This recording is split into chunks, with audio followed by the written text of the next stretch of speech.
राम राम दोस्तों और मेरी माताएं बहनें, आप सभी का स्वागत है बाबा नीम करौली जी की शरण में। आप सभी का स्वागत है मेरी मैया रानी के दरबार में। मेरी आदि पराशक्ति मानव दुर्गा सबके कष्ट हरो माँ, सबके घर आओ मेरी मैया रानी, सबके ऊपर कृपा करो। जय माता की, जय श्री राम, जय हनुमान जी की, जय बाबा नीम करौली महाराज जी की, जय शिव शंकर महादेव, जय श्री गणेश भगवान जी की। ओम श्री सर्वदेवाय नमः। दोस्तों और मेरी माताएं बहनें, आज करते हैं सोमवार व्रत कथा। शिव भगवान सभी इच्छाएं पूर्ण करेंगे, सबके ऊपर कृपा दृष्टि करेंगे। पूरी सुनिए सोमवार व्रत कथा। जय शिव। सोमवार व्रत कथा। भगवान शिव पूरी करेंगे सभी इच्छाएं। सोमवार के व्रत को लेकर मान्यता है कि इस व्रत को करने से भगवान शिव अपने भक्तों की हर मुराद जल्दी पूरी कर देते हैं। सोमवार का दिन भगवान शिव को समर्पित है, इसलिए इस दिन भगवान शिव की पूजा और व्रत करने का महत्व और ज़्यादा बढ़ जाता है। यदि आप सोमवार के व्रत करते हैं तो आपको सोमवार व्रत कथा अवश्य सुननी चाहिए या पढ़नी चाहिए, क्योंकि इसके बिना आपका व्रत अधूरा माना जाता है। देवों के देव महादेव बहुत ही भोले माने जाते हैं, इसलिए उनका एक नाम भोलेनाथ भी है। पौराणिक मान्यतानुसार भगवान शंकर को प्रसन्न करने के लिए किसी भी तरह के खास विशेष पूजन की आवश्यकता नहीं होती, क्योंकि कहा जाता है कि वह तो भोले हैं और भक्त की मन से की गई अक्षणिक मात्र की भक्ति से ही वह प्रसन्न हो जाते हैं।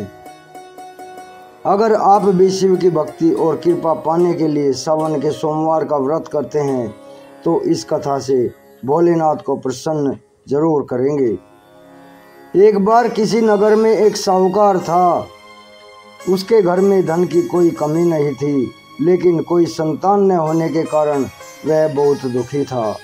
संतान प्राप्ति के लिए वह हर सोमवार को व्रत रखता था और पूरी श्रद्धा के साथ शिव मंदिर में जाकर भगवान शिव और माता पार्वती की पूजा करता था।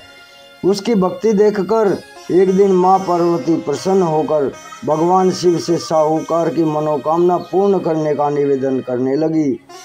पार्वती जी के आग्रह पर भगवान शिव ने कहा कि हे पार्वती, इस संसार में हर प्राणी को उसके कर्मों का फल मिलता है और जिसके भाग्य में जो लिखा है उसे वो भोगना ही पड़ता है।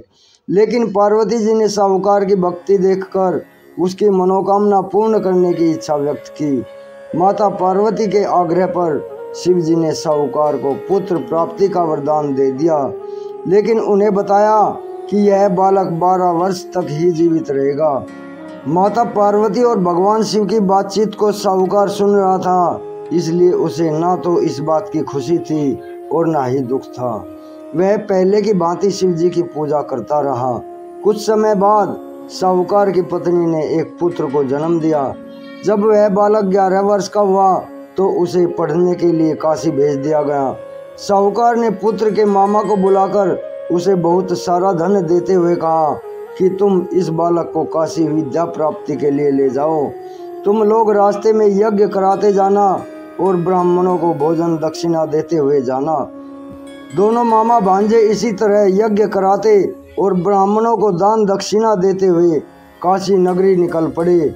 इसी दौरान रात में एक नगर पड़ा जहां नगर के राजा की कन्या का विवाह था, लेकिन जिस राजकुमार से उसका विवाह होने वाला था वह एक आंख से काना था।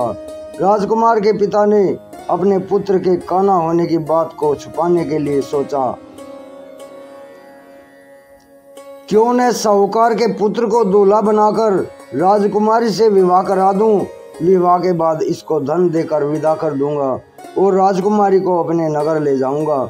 लड़के को दूल्हे के वस्त्र पहनाकर राजकुमारी से विवाह करा दिया गया।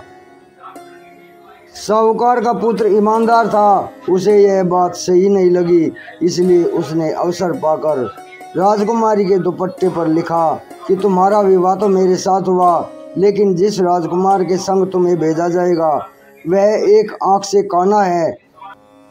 जब राजकुमारी ने चुन्नी पर लिखी बातें पढ़ी तो उसने अपने माता पिता को यह बात बताई।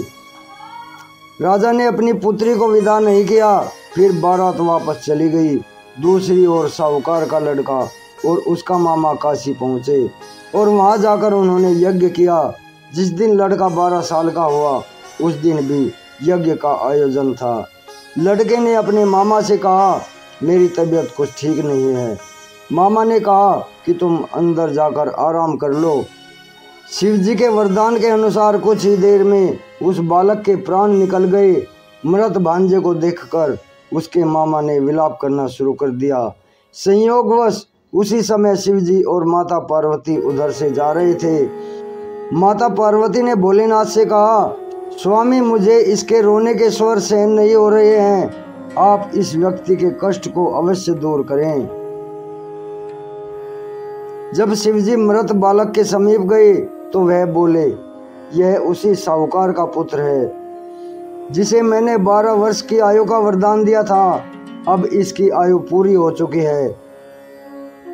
लेकिन मातृभाव से विभोर हुई माता पार्वती ने कहा, हे महादेव, आप इस बालक को और आयु देने की कृपा करें।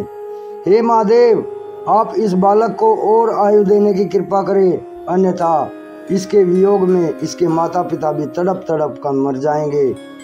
माता पार्वती के पुनः आग्रह पर भगवान शिव ने उस लड़के को दोबारा जीवित होने का वरदान दिया। शिव जी की कृपा से वह लड़का जीवित हो गया। शिक्षा पूरी करके लड़का मामा के साथ अपने नगर की ओर वापस चल दिया। दोनों चलते हुए उसी नगर में पहुंचे जहां उसका विवाह हुआ था। उस नगर में भी उन्होंने यज्ञ का आयोजन किया।